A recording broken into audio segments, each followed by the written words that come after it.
जय श्री कृष्णा। दोस्तों, स्वागत है आपका हमारे मेरो सारथी यूट्यूब चैनल पे। आज एक बार फिर से आपके लिए लेके आए हैं भगवान कृष्ण जी का एक नया अनमोल संदेश। संदेश सुनने से पहले बस एक बात हमेशा याद रखना, हमारा कर्म अच्छा, हमारा दिल सच्चा, तो बाकी सब इस मुरली वाले की इच्छा, बाकी सब इस मुरली वाले की इच्छा। दोस्तों, कृष्ण की मुरली पे केवल राधा ही नहीं बल्कि पूरा संसार मंत्रमुग्ध हो जाता है, क्योंकि मुरली की धुन हमें कृष्णा से जुड़ने के लिए मजबूर कर देती है। ऐसी ही मुरली आज आपके सामने आई है जो आपको मंत्रमुग्ध कर देगी। बस इस मुरली की धुन संदेश के रूप में आपको मिलने वाली है। तो ये संदेश यानी कि इस मुरली की धुन आपको सुननी है तो एक मुरली को आपको स्पर्श करना है और आपके लिए आपकी मुरली यानी कि आपकी बांसुरी चुननी है। फिर देखिए आपकी बांसुरी से कौन से मीठे बोल निकलते हैं। तो दोस्तों, मैं ये आशा करती हूँ कि आपने आपके लिए आपकी मुरली चुन ली है। तो चलिए जानते हैं भगवान कृष्ण आपसे क्या कहना चाहते हैं।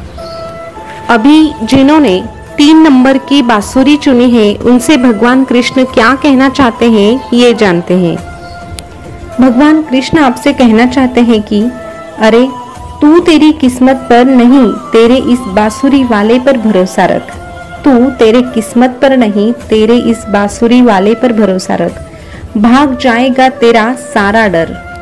यदि तू अकेला पड़ गया है तो उदास मत होना, क्योंकि अकेला वही पड़ता है जो सही फैसला लेता है, और जो सही फैसला लेता है उसके साथ ये कृष्ण हमेशा रहता है।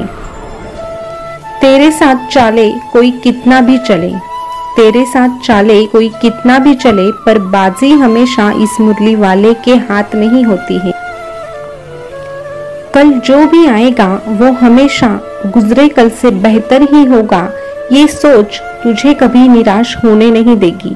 कठिन परिस्थितियों में संघर्ष करने पर एक बहुमूल्य संपत्ति विकसित होती है जिसका नाम है आत्मबल, और जिस दिन समस्या जन्म लेती है उसी दिन उसी के साथ उसका समाधान भी जन्म लेता है। बस तुझे वो समाधान ढूंढने की कोशिश करनी है। अगर तेरे समस्या का समाधान ढूंढने की कोशिश तू करता है तो मैं भी तुमसे सदा यही कहता हूँ, तू डरना नहीं, तू घबराना नहीं, मैं हमेशा तेरे साथ रहूंगा, मैं हमेशा ही तेरे साथ रहूंगा। दोस्तों, अभी जिन्होंने 1 नंबर की मुरली चुनी है उनसे भगवान कृष्ण क्या कहना चाहते हैं ये जानते हैं। भगवान कृष्ण आपसे कहना चाहते हैं कि हर व्यक्ति के जीवन में कुछ कमी जरूर रह जाती है।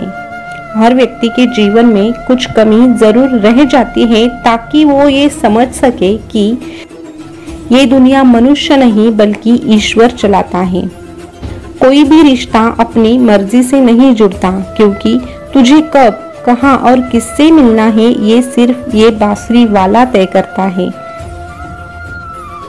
और अगर तेरे लाख प्रयास करके भी कोई तेरी जिंदगी में ठहरना नहीं चाहता तो उसे समझ ले वो तेरे लिए सही नहीं, इसीलिए कृष्ण ने ही उसे तुझसे जुदा किया है।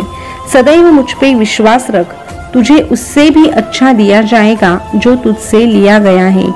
मुझे अगर किसी को कुछ बेहतर देना होता है तो मैं पहले उससे सब कुछ छीन लेता हूँ, धन हो, दौलत हो, नाम हो या फिर वो कोई रिश्ता हो।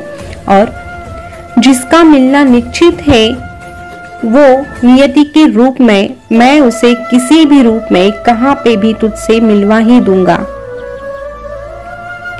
तू बस मुझ पे भरोसा रख। उसी के साथ एक बात हमेशा याद रख कि मैं तुम्हें वो नहीं देता जो तुझे अच्छा लगता है, मैं तो तुझे हमेशा वो ही दूंगा जो तेरे लिए अच्छा होता है। तू डरना नहीं, तू घबराना नहीं, मैं सदा ही तेरे साथ रहूंगा, मैं सदा ही तेरे साथ रहूंगा। दोस्तों, अभी जिन्होंने 2 नंबर की मुरली चुनी है उनसे भगवान कृष्ण क्या कहना चाहते हैं ये जानते हैं। भगवान कृष्ण आपसे कहना चाहते हैं कि सबसे बड़ा मेरा दरबार है, मैं ही सबका पालनहार हूँ। मैं सजा दूं चाहे माफी, तुम्हारे जीवन की मैं ही सरकार हूँ। तुम्हारे जीवन की मैं ही सरकार हूँ।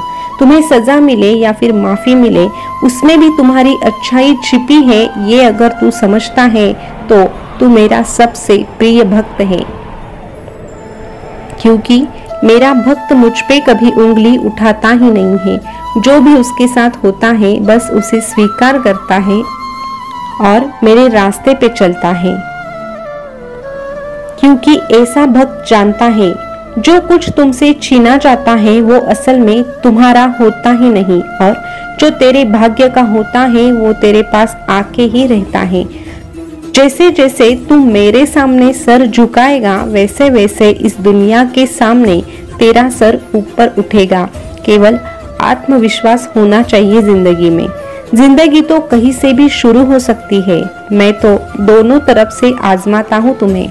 मैं तो दोनों तरफ से आजमाता हूँ तुम्हें, देकर भी और लेकर भी, देकर भी और लेकर भी। इसीलिए तुझे कुछ मिले तो सम्मान कर, और तुझसे कुछ अगर छीन लिया जाए तो इंतजार कर। और अगर तुझे कुछ कमाना है तो दिल साफ और कर्म अच्छे रख, क्योंकि मेरे दरबार में हिसाब कर्मों का होगा, तेरी पैसों की कमाई का नहीं, तेरे पैसों की कमाई का नहीं। अरे सम्मान तो हमेशा समय और स्थिति का होता है। सम्मान तो हमेशा समय और स्थिति का ही होता है, और तू उसे अपना समझ लेता है, और तू उसे अपना समझ लेता है। लेकिन मेरे पास तेरा सम्मान भी होगा, बस तेरे कर्म सम्मान के लायक बनाओ। अगर तेरे कर्म सम्मान के लायक है तो मैं तो तुझे वो भी दूंगा जो तेरे नसीब में लिखा नहीं होगा। मैं तो तुझे वो भी दूंगा जो तेरे नसीब में लिखा नहीं होगा। और ऐसी तेरी नियत है तो मैं सदा ही तुझसे यही कहूँगा, तू डरना नहीं, तू घबराना नहीं। मैं सदा ही तेरे साथ रहूँगा, मैं हमेशा ही तेरे साथ रहूँगा। दोस्तों, आपने आज का ये संदेश सुना होगा तो आपको एक बात समझ में आई होगी। वो ये है कि भगवान हमारे लिए जो भी करते हैं वो अच्छे के लिए ही करते हैं। भले ही हमारे साथ कभी कुछ गलत हो जाता है, लेकिन वो गलत हमें लगता है, उस गलती में भी हमारी अच्छाई छुपी होती है। ये तो बस भगवान कृष्ण जानते हैं। इसीलिए जो कुछ होता है उसे भगवान कृष्ण की मर्जी समझ के अपना लेना चाहिए और उसी के हिसाब से जिंदगी जीनी चाहिए। भगवान कृष्ण हमारा साथ कभी नहीं छोड़ेंगे। दोस्तों, आज का ये संदेश अगर आपको अच्छा लगा तो वीडियो को लाइक कीजिएगा, और उसी के साथ हमारे चैनल पे अगर आप पहली बार आए हैं तो हमारे मेरो साथी चैनल को सब्सक्राइब भी कीजिएगा। फिर मिलेंगे नए संदेश के साथ, तब तक के लिए बोलते रहिए जय श्री कृष्णा, जय श्री कृष्णा। शुक्रिया।